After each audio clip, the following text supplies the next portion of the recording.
banks around the world use SWIFT to send money overseas. Now, unfortunately, there are a few pain points that come with using the SWIFT network that many have voiced. One of which is that the payments take a lot of time. Another is that it is really not clear where that payment is. And lastly, the associated costs with those payments are also unclear. To address those pain points, SWIFT is introducing SWIFT GPI. To learn more about it, please stick around and we get right to it.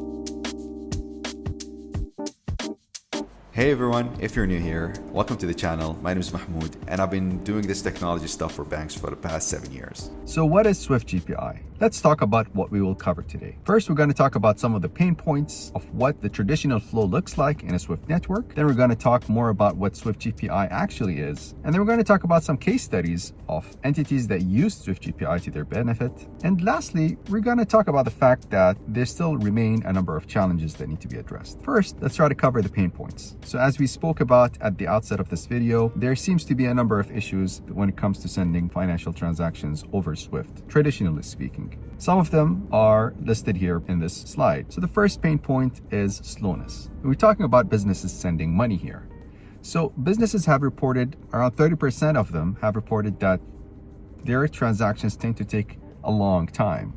And that is because of the inherent nature of how the SWIFT network works. There is a corresponding bank structure where there could be one or multiple intermediary banks through which those transactions are sent. So because of the fact that the transaction needs to go through multiple stations, we can see here that slowness is one of the main pain points reported in these transactions. Another pain point that was voiced is hidden fees and foreign exchange rates. So when a transaction of $1,000, for example, is sent through the SWIFT network, that transaction is not received as $1,000 as one would imagine. Obviously, there should be some fees associated with that transaction. Now, in cases where the cost of that transaction is borne by the beneficiary, those transactions would have costs associated with them that might be hard to really understand who applied them and what are the rates used. So traditionally, those transactions would be received as $936, and you would be wondering like, okay, I did not expect that, and I would like to know how come there's a cut of that amount. I'm just giving you an arbitrary number here. All right, so and that would be hard to trace, and the banks would lack visibility because of not knowing which bank in the middle took what cut. And the third and last problem is traceability or trackability, depending on how you want to define it. And what we're trying to say here is that when you as a business send a transaction and you wonder, it's been a day or two, and you wonder why that transaction hasn't been received, where is it exactly? It's a very tedious process or a very difficult process whereby you need to pick up the phone, contact your bank and ask them, and then they would say, we'll get back to you. They need to pick up the phone and check, and if it's a different time zone, you have a whole set of problems, and then it takes a lot of time for you to know where that transaction is, and you don't really have a clear-cut idea on where that transaction is. So even by the time they respond to you, the transaction could have moved and you wouldn't really know that. So in a nutshell, we're talking about 3 pain points. Transactions are slow. There are unknown fees related to the charges being incurred and the foreign exchange rates when you're talking about a currency being converted to be received in a specific currency, because each bank has their own treasury rates and they would apply it accordingly. And the last problem is there's a lack of traceability. So let's take a look at a traditional SWIFT transaction. In this diagram over here, we're going to talk about what it looks like. So like we said in our example, you have a transaction of $1,000 and you go to your originating bank. So you go to the bank that you work with or that you deal with, and you hand them $1,000. Now, the bank can tell you maybe straight away that I'm going to get my cut of $25. Now, that does not mean that's always the case. That does not mean that other banks within the chain, as you can see, are going to deduct the same. So as you can see in the slide, you can see that there are question marks alluding to the point that we don't really know how much will be incurred. Now, the second pain point here is that you're sending a US currency and you're expecting the recipient to receive it in euros, for example. So there could be a bank in the middle that will be making that conversion rate, and perhaps your bank doesn't have euros, so they'll be sending it in dollars, and then there's another bank in euros that might give you a better rate or a worse rate. So there could be some dynamics here that could be hard to quantify. So you send $1,000, you're expecting it to be received in euros, there are two factors here that we don't know. What are the costs that each individual bank would take, and what is the foreign exchange rate? Now, how long would that take? As you can see at the top of the slide here, roughly speaking, you're looking at 5 to 7 days. There are cases where it happens in 3 days, but most likely, in most cases, we're talking about approximately 5 to 7 days. And that's a long period of time for your money to be received, especially if the person on the receiving end is really waiting for that amount, right? Let's talk about a case where you have your son or your daughter studying abroad, university, and they really need money. And then you're like, okay, you can't say how much money will you need later, especially if they have an emergency.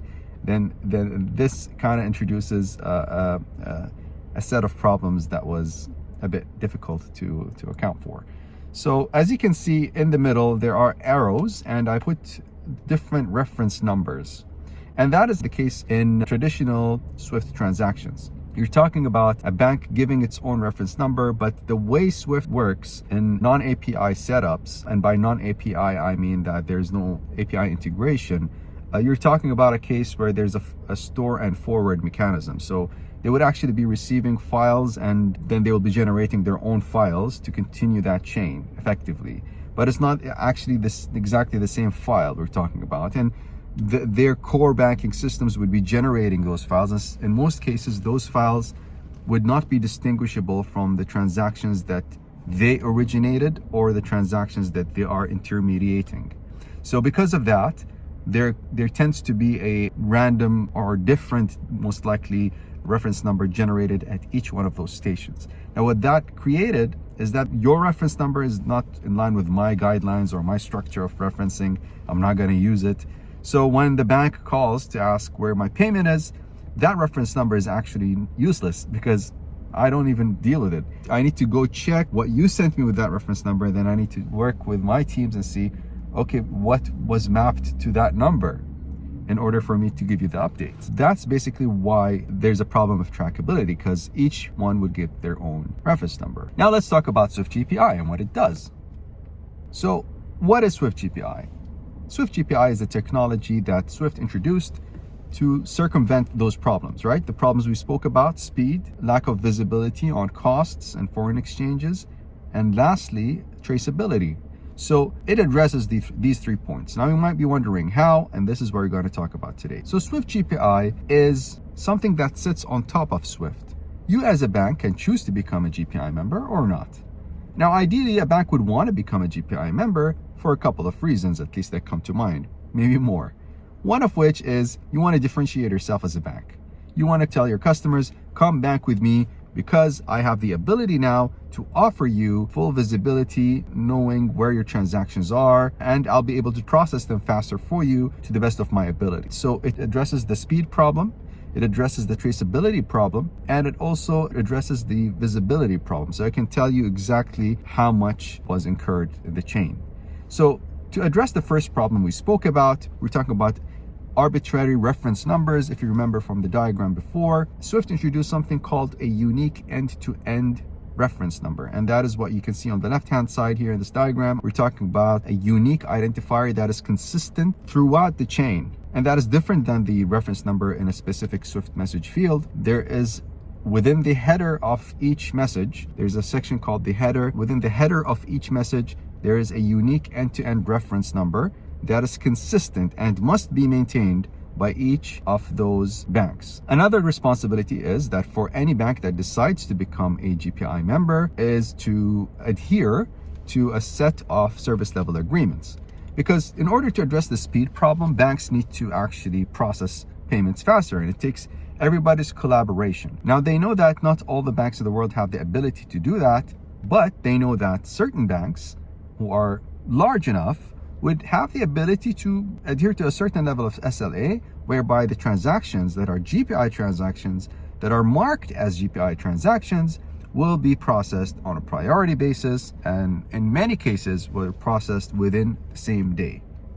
Now that's a huge feat for Swift transactions.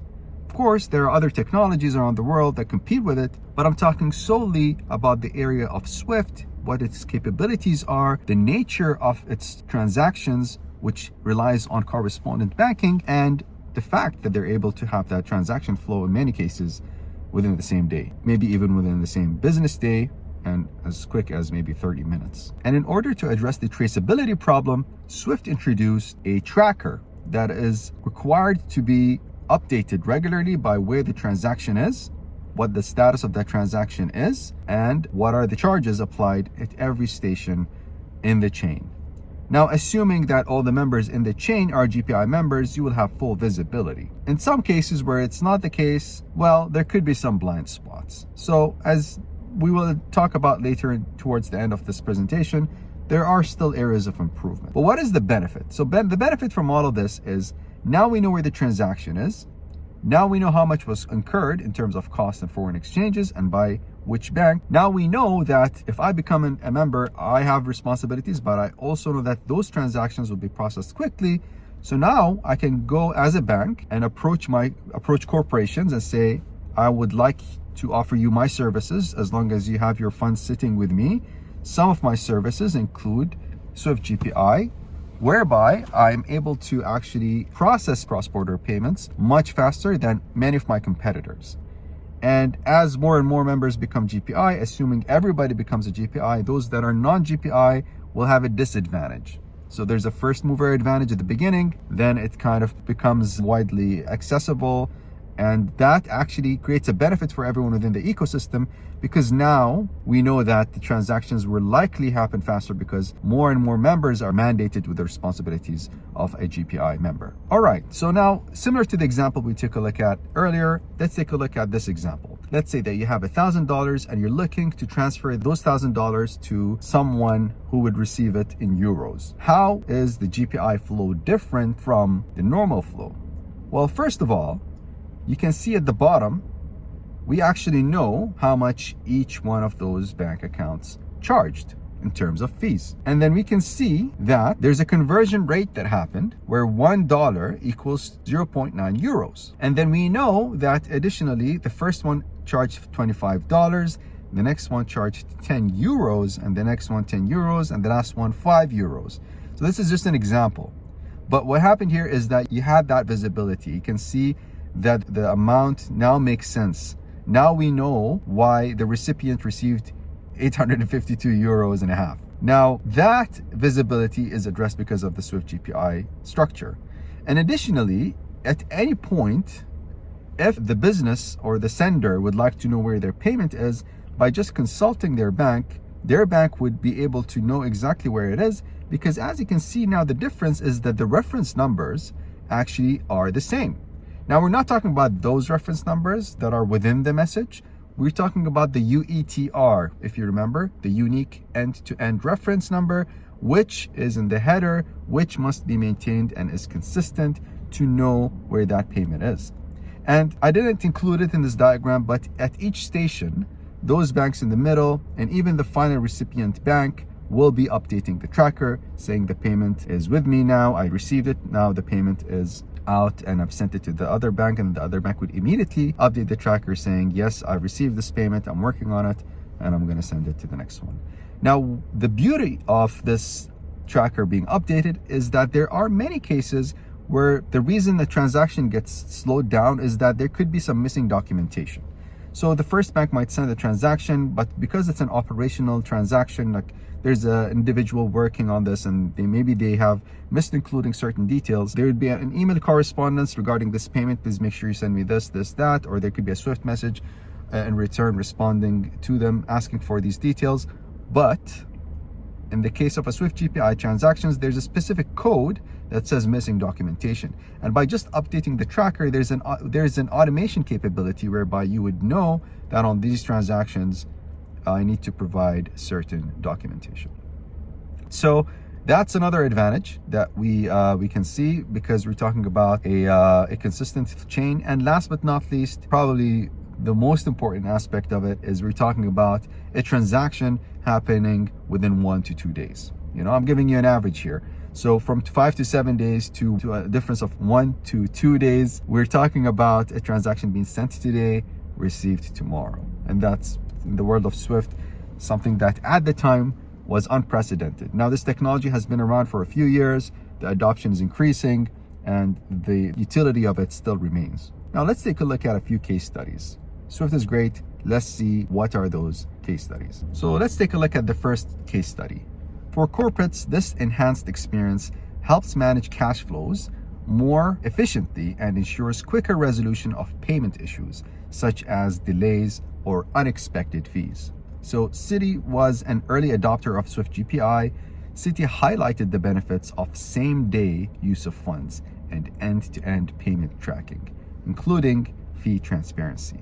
So that was a wonderful improvement that Swift introduced, and Citi was able to capitalize on as one of the early adopters. Now, this is great and all, right? But it still has a set of problems or challenges that we would like to highlight. So if a bank decides to become a Swift GPI bank, what are the challenges around it? First of all is for banks to be GPI members, there could be bank infrastructure and operational problems that need to be addressed or challenges that need to be overcome. So for example, we're talking about they need to have certain technologies, certain team members who are able to adapt to this new mechanism, and some automation capabilities to fully benefit from this technology. Second, at the bottom of that, we're talking about the number of current GPI ready banks.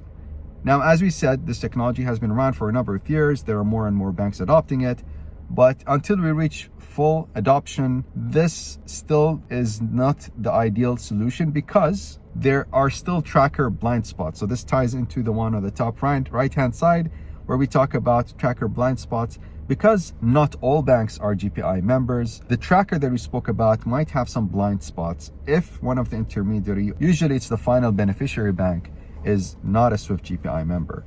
And that problem was also addressed by something that Swift introduced later on called universal confirmations, where even non-GPI banks have to update a basic tracker, not the GPI tracker. So they have a basic tracker. They introduced a new responsibility for all the banks in the world. It's more of a mandate that they update the tracker if they are the final recipient of a transaction, or in cases where they are the semi-final recipient of the transaction, but they receive it internationally, and then they need to route that transaction through the domestic network or the domestic switch. So there are many countries around the world where they have a local network within all the banks, usually connected perhaps to an ACH, or let's say a central bank or a clearinghouse mechanism, where all the banks are connected, and transactions that flow domestically are to be routed through that network.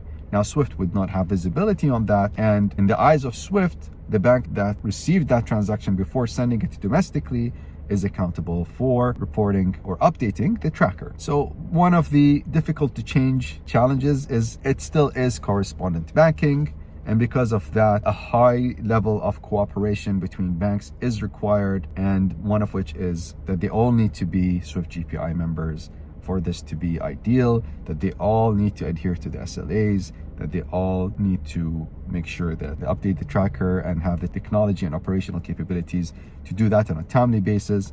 And as one would imagine, there could be an increasing number of banks that are capable of that, but it is somewhat far-fetched to assume that it would be happening in the near future where all the banks are Swift GPI members. And that's it from my side. Thank you so much for watching. If you found this video useful, please feel free to check out this video over here where we talk more about this kind of stuff.